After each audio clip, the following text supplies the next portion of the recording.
you weren't planning on being here, then you should go somewhere else. I'm Richard Kravitz. I'm the director here at UCCS. We have a really excellent program for you today. First, a few announcements, though.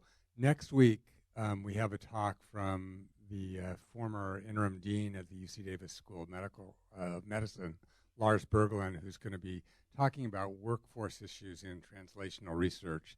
You know, the idea of sort of preparing the next generation of scientific and biomedical leaders is really important, making sure that they're well-trained, prepared to continue the kind of advances that we've seen in the past, and that the workforce diversity is adequate to meet the needs of our society. So that should be a really important talk.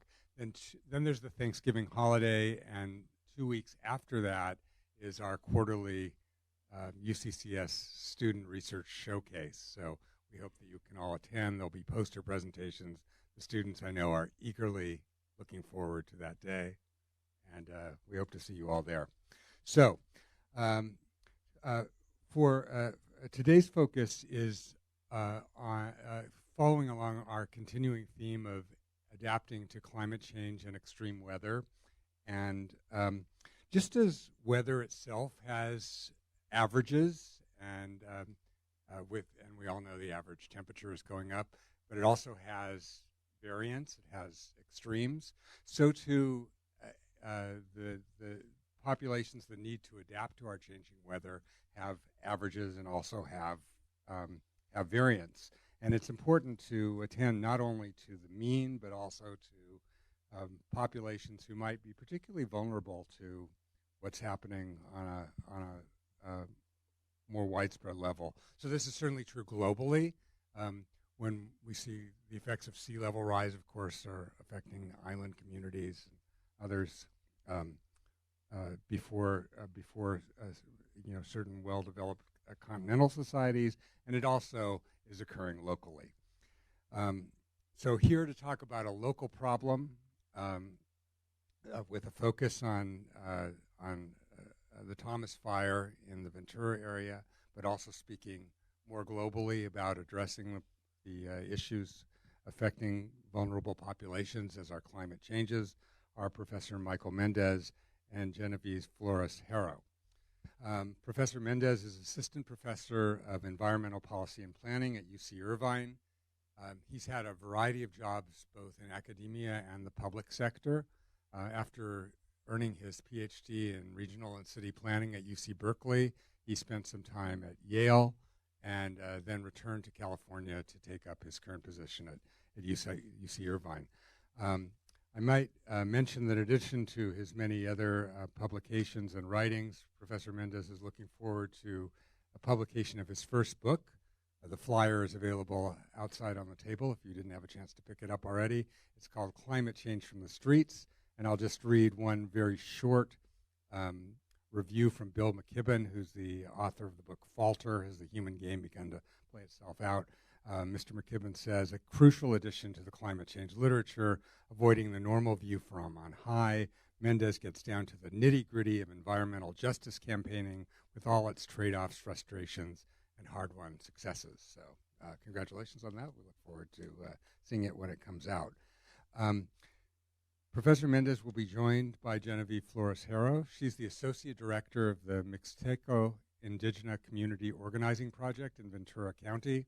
She's served in a variety of volunteer board positions and has a Master of Public Administration degree from the University of Southern California. So we look forward to your joint presentation, and I think with that, we'll turn it over to Professor Mendez.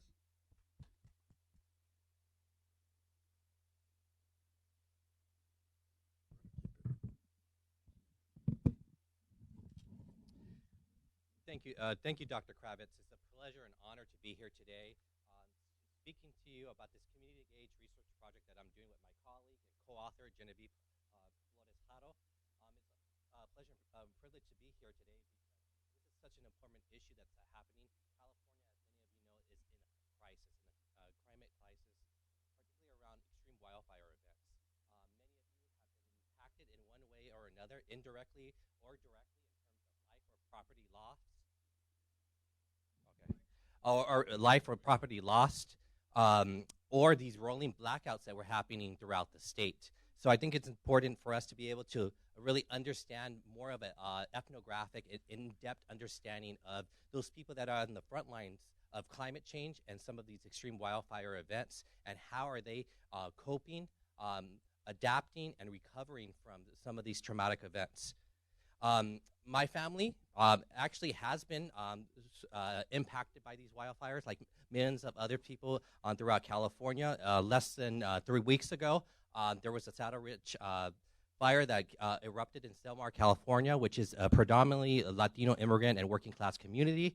And luckily this time, nothing happened to my parents' home. They were less than a mile away, but in previous years, the fire had reached a couple 100 feet and they were evacuated. But I think what's important to understand about their immigrant story, they're Latino immigrants, but they're also naturalized citizens. And they have all the rights and benefits that that's afforded to them as citizenships. They're also homeowners. And if something, God forbid, would happen to them, they have access to their homeowners insurance. They also have access to federal disaster relief funds, and they also have bank accounts. But this is quite different from recent stories that we've seen of undocumented immigrants, primarily farm workers and domestic workers up here in Northern California in Sonoma County, Kincaid, where you saw farm workers weren't able to flee some of the areas that were supposed to be evacuated because they didn't have any cash or gasoline to put in their cars because the gas stations were shut down because of the power was cut off. Also, some of them weren't receiving the proper information. So we see instances where undocumented immigrants, particularly indigenous undocumented immigrants that don't even speak Spanish, let alone English, are not giving the proper information. And more into the West Los Angeles and the wealthy suburb communities of West Los Angeles, the Getty Fire erupted. And we had a lot of immigrant domestic workers going to these evacuation areas, not knowing that they're not supposed to be there for obviously for public safety issues. So I think these anecdotes tell two very different and contrasting differential impacts of extreme wildfire events to Latino immigrant communities and the capacity for people to properly recover and those that have access to the knowledge and the resources to recover. So before I jump into our case study on the Thomas wildfire that happened in 2017 and 2018 in Ventura and Santa Barbara County, I want to give you an outline of what Genevieve and I will be covering. I'll first start off understanding wildfire and inequality in the context of climate change. Second, I'll provide the overview of the Thomas wildfire and undocumented immigrants in Santa Barbara and Ventura counties. This will be followed by Genevieve, who will talk about the on-the-ground impacts that she saw and sort of the responses that the community-based organizations such as MyCup and CAUSE have done in the region and forward thinking. And then we'll talk about the broader policy implications and recommendations. So to begin with, according to a recent proceedings of the National Academies of Sciences, climate change is making wildfire season longer and more severe. On average, wildfires in the western United States burn 6 times the acreage they did 45 years ago. In California, Sierra Nevada, the frequency of wildfires since 1970 has increased by 256% as the mountain snowpack melts earlier and the fire season extends year-round. Moreover, 15 of the 20 largest wildfire in California history since 1934 have occurred since 2000. So 15 of the 20 largest fires have occurred since 2000, the last 20 years. While climate scientists expect wildfires to become more frequent and severe, it is important to explore how some people and communities are more affected by these events than others. Differences in human vulnerability to wildfires stem from the range of social, economic, historical, and political factors. These factors include unequal access to disaster preparedness knowledge and resources, contrasting legacies of forest management practices, and the expansion of residential development into the wildland.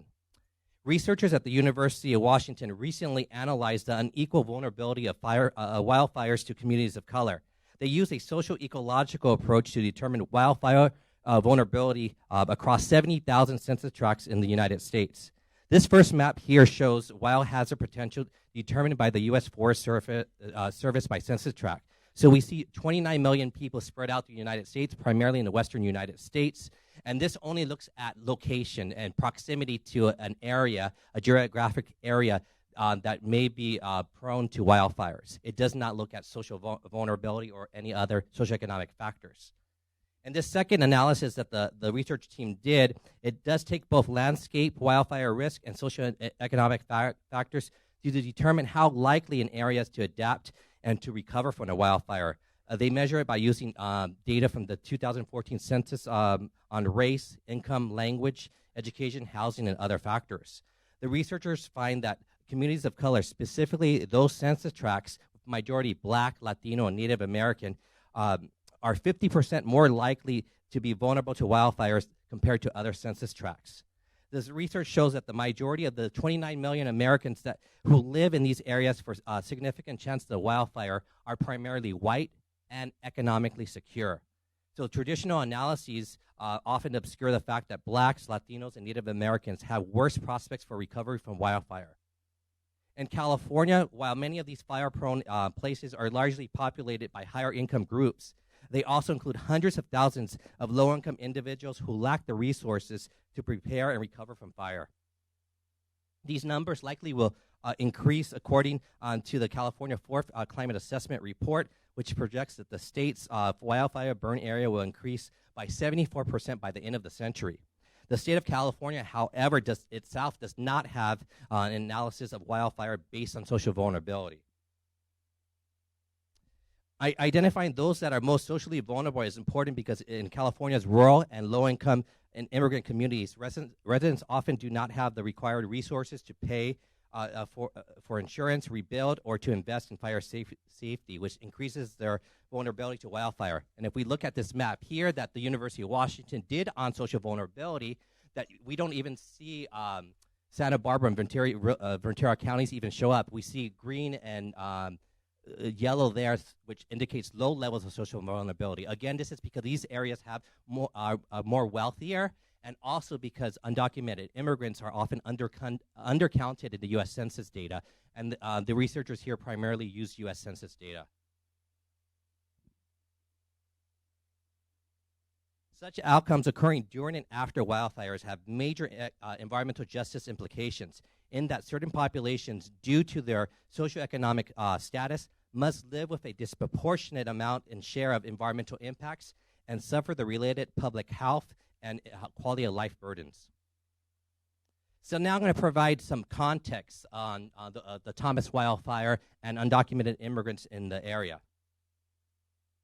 On December 4th, 2017, the Thomas wildfire started north of the city of Santa Barbara and Ventura County. It grew quickly to nearly 31,000 acres or 50 square miles in less than 12 hours. Its explosive growth was driven by a combination of climatic events, including dry foliage, low humidity, and intense Santa Ana winds that gusted up to 60 miles per hour. At the time of final containment on January 20th, 2018, 40 days after the initial fire broke out, the Thomas fire would be classified as the second largest wildfire in California's history. Again, largest wildfire, not most destructive. The firestorm affected hundreds of thousands of residents in the counties of Ventura and Santa Barbara, resulting in massive blackouts, the destruction of over 1,000 buildings, and the fatality of one firefighter. Media outlets across the country focused news reports on the loss of coastal and hillside mansions and impacts to wealthy landowners and farmers. The Thomas fire, however, not only destroyed expensive property and crops, but also endangered the health and livelihood of thousands of undocumented immigrants. California is home to an estimated 2.5 million undocumented immigrants, many of whom are farm workers or are employed in service jobs such as housekeeping and landscaping.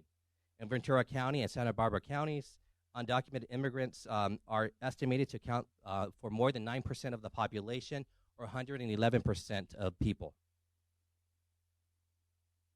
While relief efforts in the Thomas fire largely have been praised as effective, immigrant workers were especially impacted from the fire due to their loss of employment, the lack of evacuation information in their native language. Again, here understanding that many of the indigenous groups here don't speak English, Spanish, and only speak their native language. There was confusion about eligibility for relief services because many of them, because they're undocumented, don't qualify for federal aid, and poor infrastructure and housing existing in these communities.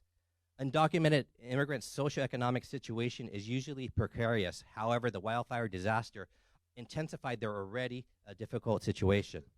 The Thomas, moreover, fire revealed how undocumented immigrants and those workers with seasonal visas require special consideration in disaster planning. These individuals are often afraid to seek help and restitution during and after a fire for fear of deportation. Undocumented immigrants are also unable to access disaster relief services because of language barriers, and they're unable to access federal disaster assistance funds as well. Governments in the region overlooked the needs, again, of these low-income Mixteco farm workers, which speak Spanish and are from indigenous communities. Ventura and Santa Barbara counties are both home to a growing indigenous Mexican population. It is estimated that Ventura has about 25,000 indigenous speakers from Oaxaca in southern Mexico, and Ventura has about Santa Barbara has about an estimated 29,000. They're mainly concentrated in labor-intensive professions such as row crops and cut flowers, but they also participate, as I mentioned earlier, in landscape and domestic work. In particular, Mixtecos in the Ventura County area are culturally and linguistically isolated. Many are illiterate, and most speak neither Spanish nor English, but only their native language, Mixteco, which is only oral. So as you can imagine, this makes it quite difficult to provide various information to these individuals on a daily basis, let alone in a time of crisis such as a wildfire. The fact that they cannot communicate with people beyond their own indigenous language impedes their ability to obtain appropriate health care, housing, education, negotiate with employers to improve their work situation, and exercise their basic civil rights. With these variables in mind, our research that we'll be talking about today in our case study adapts the work in the field of public health that examines the issues of intersectionality. That is, how social categories such as gender, class, race, and indigeneity, immigration status, and other categories of human identity intersect with wildfire disaster. The concept of intersectionality has been used to highlight how these categories of culture and identity overlap to heighten the effects of discrimination, exclusion, social inequality, and in the lives of specific individuals.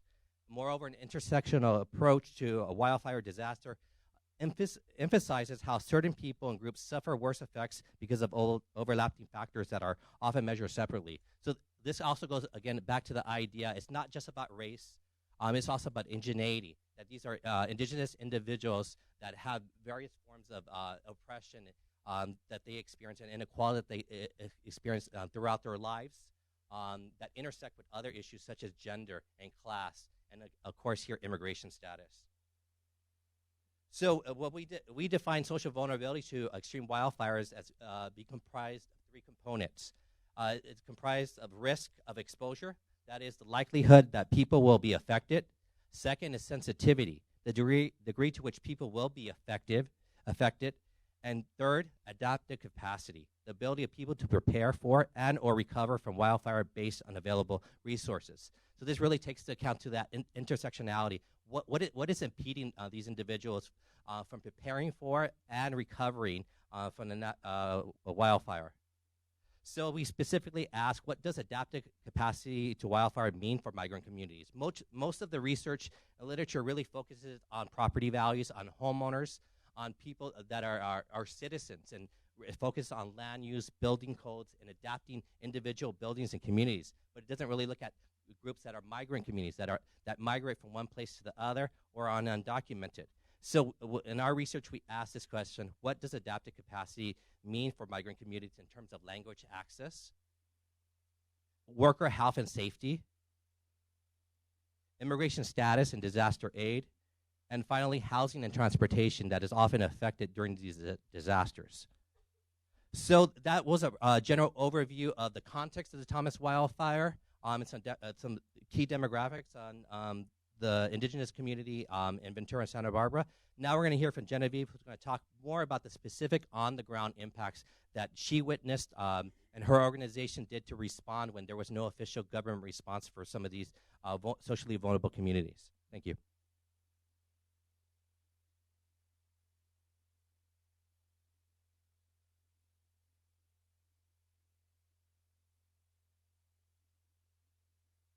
Buenas tardes. Good afternoon. I'm going to try really hard with this mic, but I also hear it going in and out, so just let me know if you can't hear me. Who's seen this picture before? So this is a picture that went viral, I would say. It's not from the Thomas Fire, it's from the Wolseley Hill Fire. So in our region in Ventura County, we had the Thomas Fire in 2017.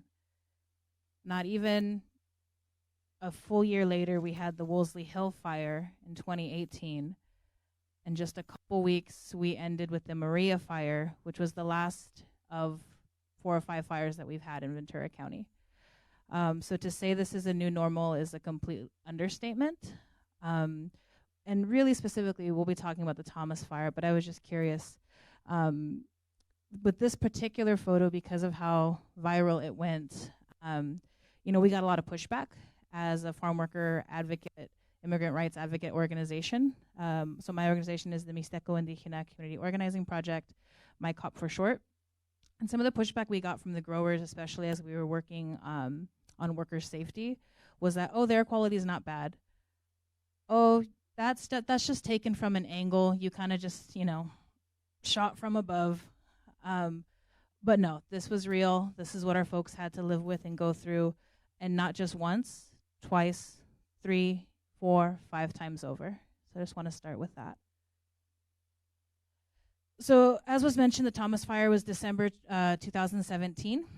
And one of the first issues that we came across was an issue with language access to emergency information.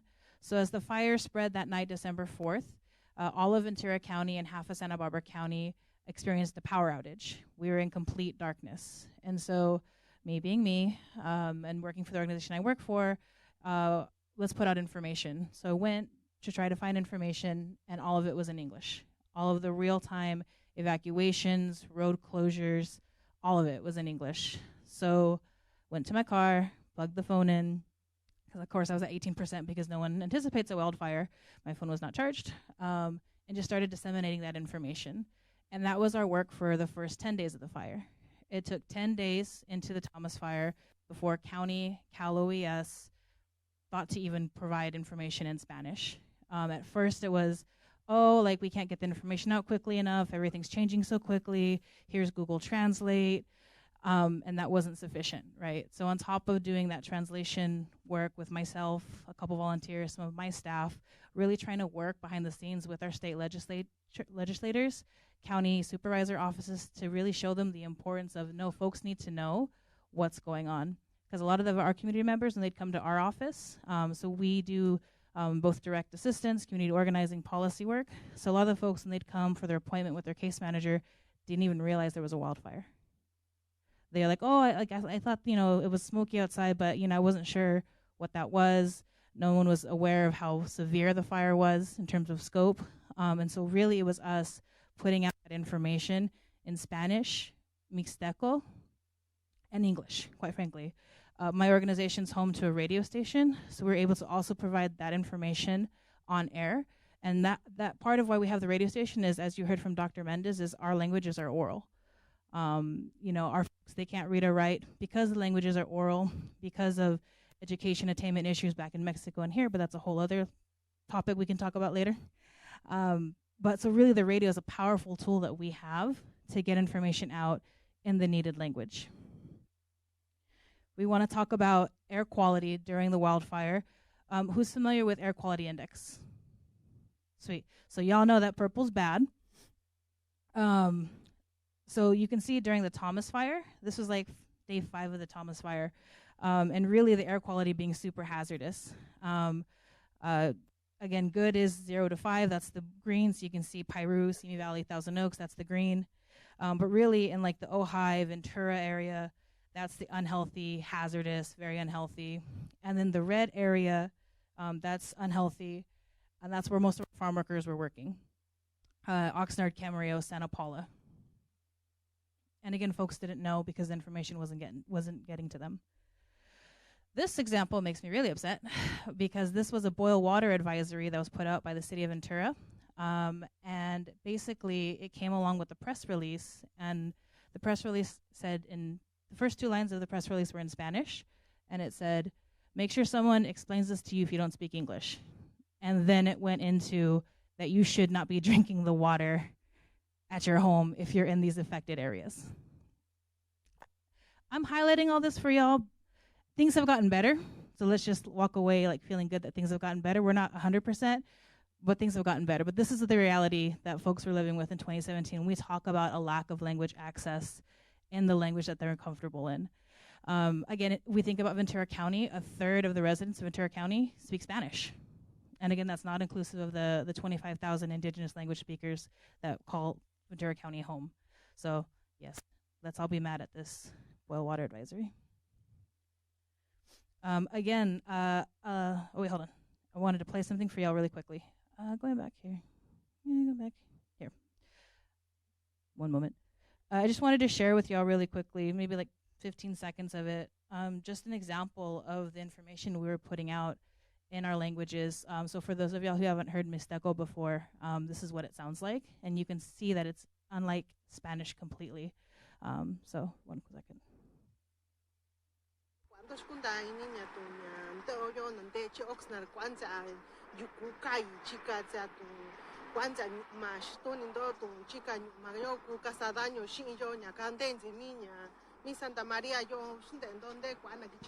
this is a video of my colleague Irene, and she's giving out information on air quality, as well as the importance of wearing one of these.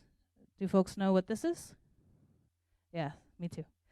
This is an N95 respirator mask. And again, no one was giving out information on how bad things were or the importance of wearing one of these, especially when the air quality is unhealthy, hazardous, unhealthy for sensitive groups, whatever that means. But so that was, again, just an example of the work that we were doing to provide that language access during the Thomas Fire. Again, there was a lack of official government responses when it came to our community. So it was our organization, our partner organizations. You saw a logo for an organization called CAUSE. Another organization was Future Leaders of America.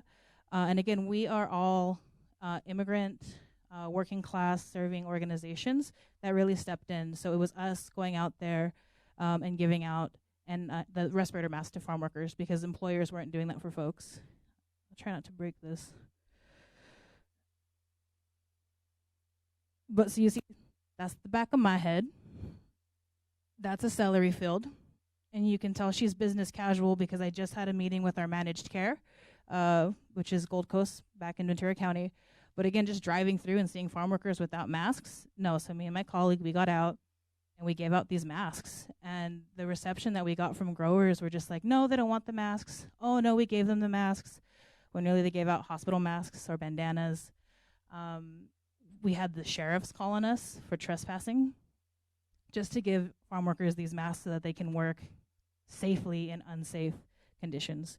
And so you'll see, again, that's my colleague, Lucas from CAUSE, and boxes of these masks. We gave about 15,000 masks during the Thomas Fire.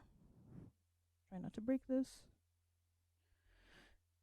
So again, a lot of the community members that we work with are farm workers. A lot of our indigenous community members work in agriculture.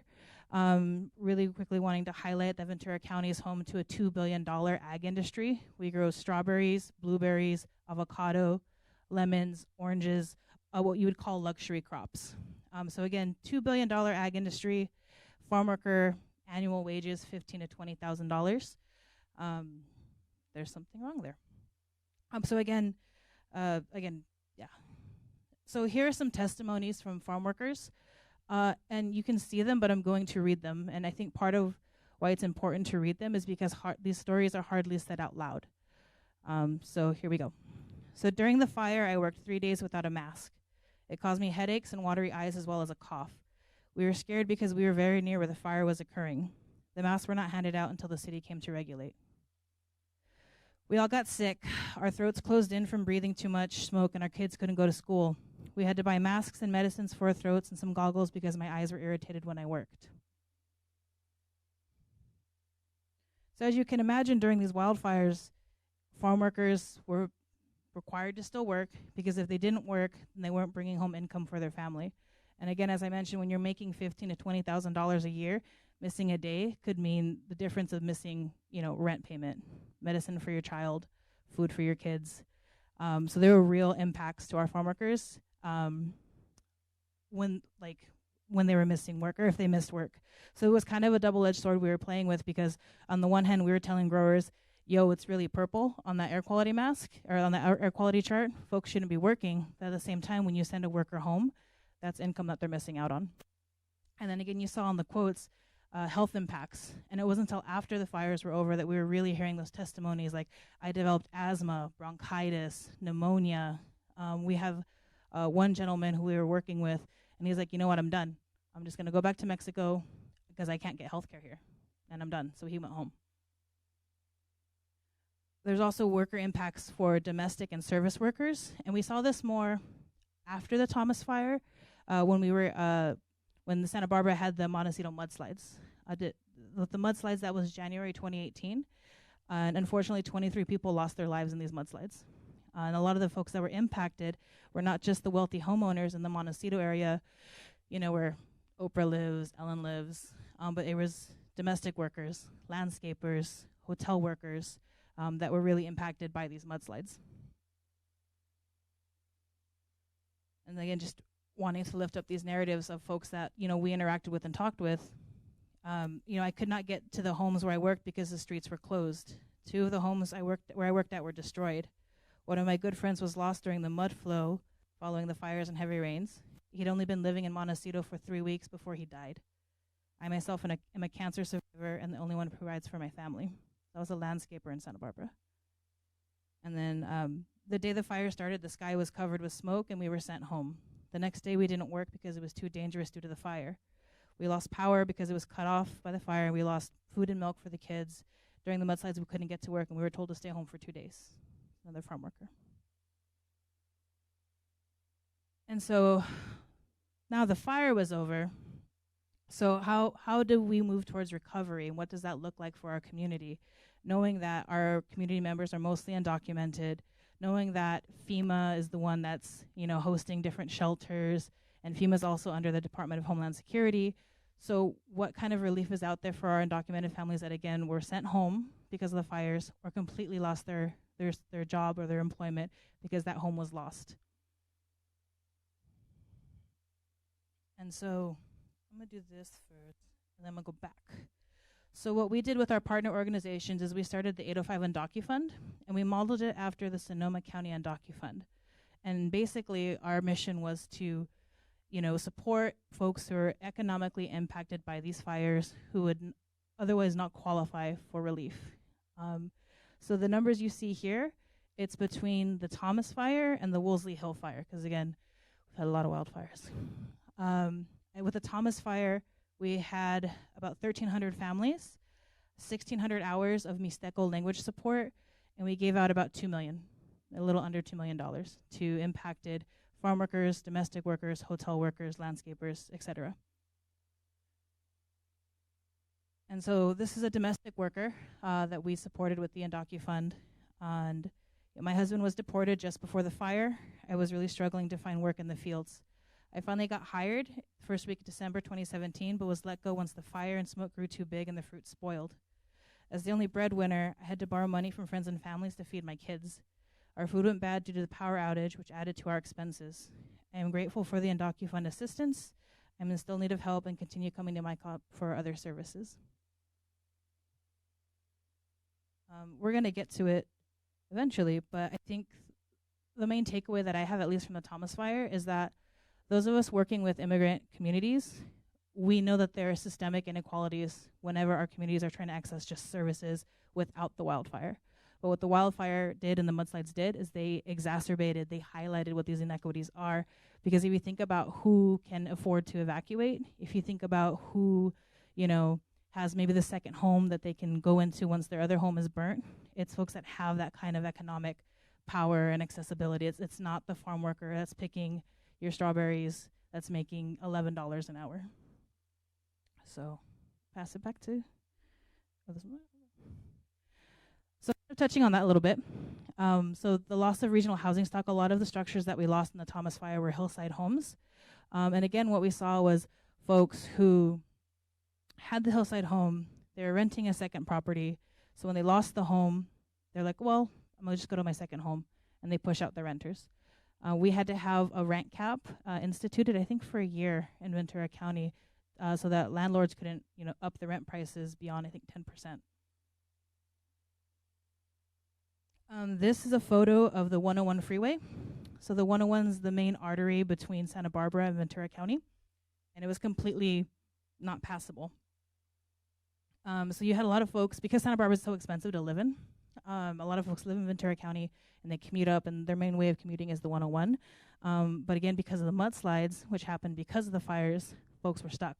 There were some nonprofits that stepped up, and they were offering like ferry rides from there to there. They were offering like airplane rides, but not so much to our farm worker community. It was more so like, oh, if you're a doctor, if you're this, you're that, then you can afford to pay the $30 ferry to get between the counties.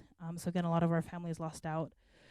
Anecdotally, one of our colleagues had an uncle who was trying to get back to Santa Barbara County and he got stuck in this.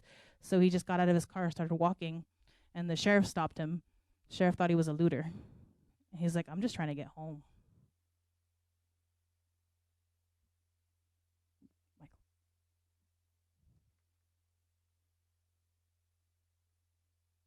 We're both going to be tag teaming the next couple of sessions in terms of policy implications and recommendations. So Genevieve provided a very vivid and account of on the ground what's happening to undocumented immigrants, domestic and workers, as well as farm workers.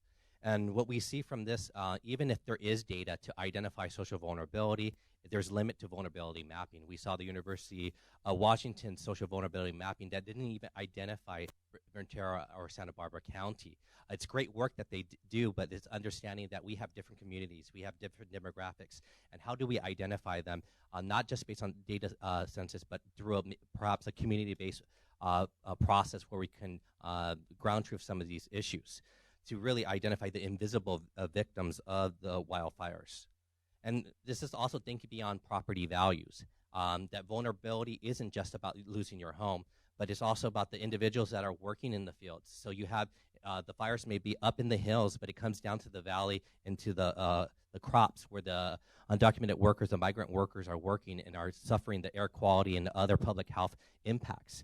It's also looking at vulnerability in terms of severed transportation that we saw the 101, where individuals can't get to their place of employment, or loss of housing, either because they're displaced because of price gouging in terms of the rental market, or the housing that they lived in were destroyed either through the mud flows or through the fire. So looking at beyond just wildfire landscape risk, which I showed you at the beginning, not just looking at an area that's an immediate proximity to a wildfire, but also more of the regional vulnerabilities of understanding that these workers are coming in and out of the area. So to have a more holistic thinking about vulnerability mapping beyond just property values.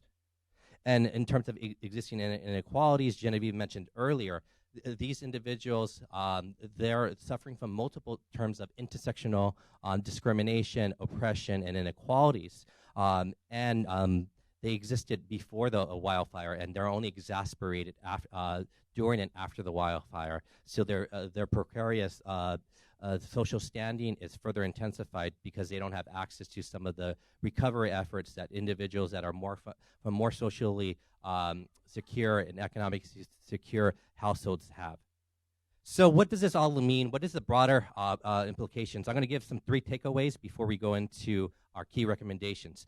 We're really pushing forward in the manuscript that we're working on inclusive disaster planning, thinking beforehand, not just a reactive approach, but how do we work with local communities to have more inclusive and culturally linguistic disaster planning.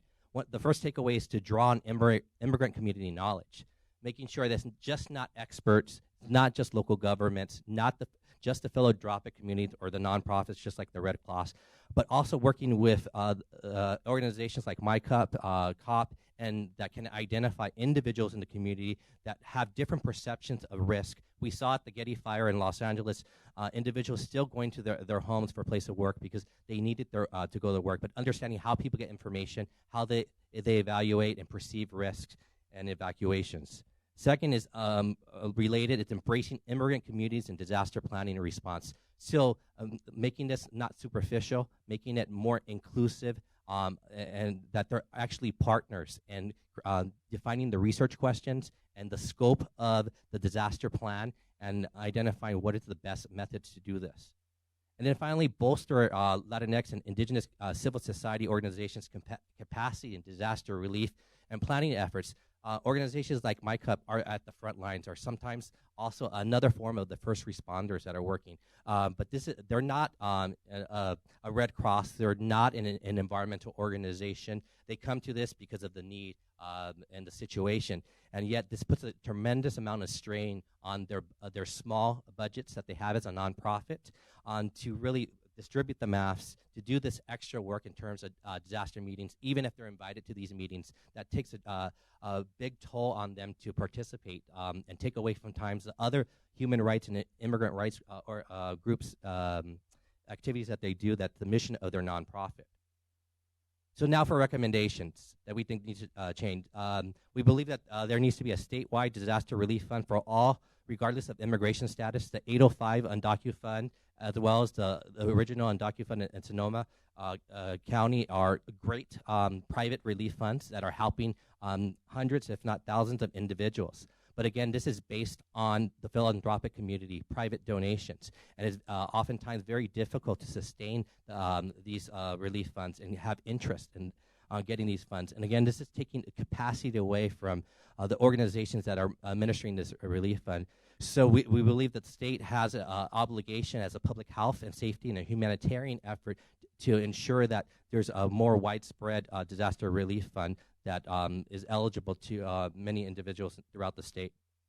Second, emergency funding for CBOs on the ground. So some of these CBOs, again, are a type of first responder that are working with these individuals, but yet they don't receive funding for it. So we believe that instead of just funneling money, the state through philanthropic organizations that then trickles down to some of these nonprofits, that the state should identify beforehand some of these key organizations that are working on the ground with these communities and be able to fund them with emergency funds so when the next disaster happens, they're prepared and have the resources and materials to work on that. And the third one looks at developing new methods to map socially vulnerable communities. The state should model some of the work they did on community-based participatory mapping projects like they did with the Cal Enviro Screen. How many are you familiar with the Cal Enviro Screen, which identifies environmental health risks throughout the state? That's the state had been a leader in the nation, if not the globe, and involving communities. Great work from Manuel Pastor, Rachel Morello-Frosch at UC Berkeley and USC that work with communities, ground truth, did the research questions, identified the methods, the metrics and the methods that would utilize to identify these communities, particularly in the San Joaquin Valley. That initial models were rendering environmental risk in general of the San Joaquin Valley, the Central Valley, invisible. So they were able to identify new metrics. So that would be a great process of modeling a more community-based approach to social vulnerability mapping. The California the California Energy Commission also has funded models for climate adaptation and social vulnerability in Oakland. So that's another great model where they work with the research think tanks in Oakland to identify what are the vulnerabilities to residents in Oakland. So the next, Genevieve will talk about equitable implementation of emergency disaster laws and policies. So like I said earlier, it was awful in 2017, but we learned. It's not perfect, but we learned. Sweet. So July 2019, as a result of our advocacy work and really pushing Cal OSHA, July of 2019, Cal OSHA issued a regulation that's called the Protection from Wildfire Smoke, and basically requires that if you're an outdoor worker, so farm worker, landscaper, just work outdoors, when the air quality index hits 151, your employer is required to give you one of these. And again, I'm a very glass half full kind of girl.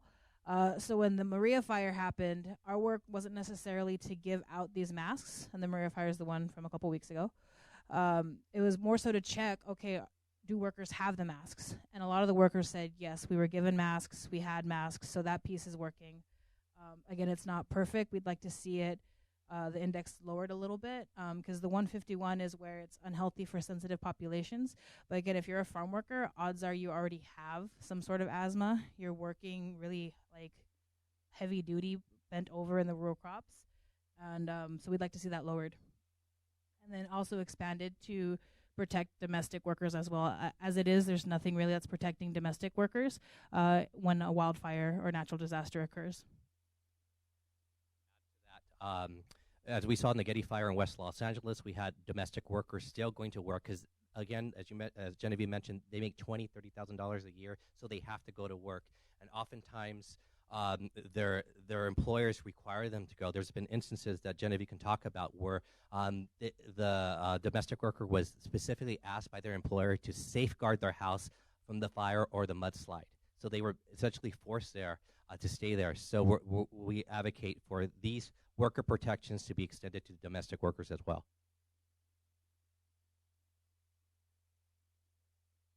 And then immediately after, one of our local assemblywomen, Assemblymember Monique Limon, co-authored AB 1877, which would require Cal OES to provide language access for emergency information in threshold languages. So again, for our area, it'd be Spanish. And again, these are good responses. It's a step in the right direction, but it's not the end all be all. What we would like to see is also our indigenous languages included in that, because even with AB 1877, it's still going to be on my cup to put it in the information in Mixteco, Purépecha, Triqui, Zapoteco. I will say, small scale in Ventura County. After the fire, Ventura County hired a bilingual public information officer.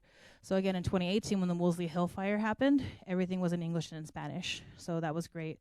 And then again, with the Maria fire, because they have new Mixteco employees under the county, that was provided in Mixteco as well. They were able to produce videos to let the community members know. And then I know there's some HPJ, Hannibal Jackson staff folks in here. So SB 160 requires cultural competency in disaster planning and climate resiliency planning. So it's really having organizations like ours also at the table. I'll be really frank with y'all, because y'all my friends now. Don't laugh. But to this day, like 2 years after the Thomas fire, we still really haven't been invited to that table in terms of what are the needs for your community when disaster hits. It's really nascent conversations that are going on in terms of what that planning looks like. And both AB 1877 and SB 160 were signed into law by, this one was Governor Brown and this is Governor Newsom. So they're going to go into effect if they haven't gone into effect already. I think with SB 160, it's tied into general plans for counties, it's something like that. So basically, it's each county is going to adapt it and implement it. Slowly but surely, it's not going to be a broadly everything's going to be happening. So those are the main wins that we've had. Again, it's kind of scary how good we are now at MyCop in terms of responding to these wildfires. So again, with the Maria fire, we were able to get information out in 5 different languages, have 10,000 masks distributed in a day with our partners. And it's all because this is the new normal. And so I think it's really incumbent upon us, the folks in this room, us as CBOs on the ground, folks like Professor Mendez, to really figure out, okay, what's really going to be the solution? Because at this point, we're just putting Band-Aids on the issue. Yes, and to go from a reactionary model to a proactive model. And I think the biggest takeaway is, you mentioned about the cultural competency, is ensuring that hand-in-hand partnership and meaningful participation of these communities on the ground, and making sure that they have the actual voice and input into these plans. Thank you. We're open up for questions.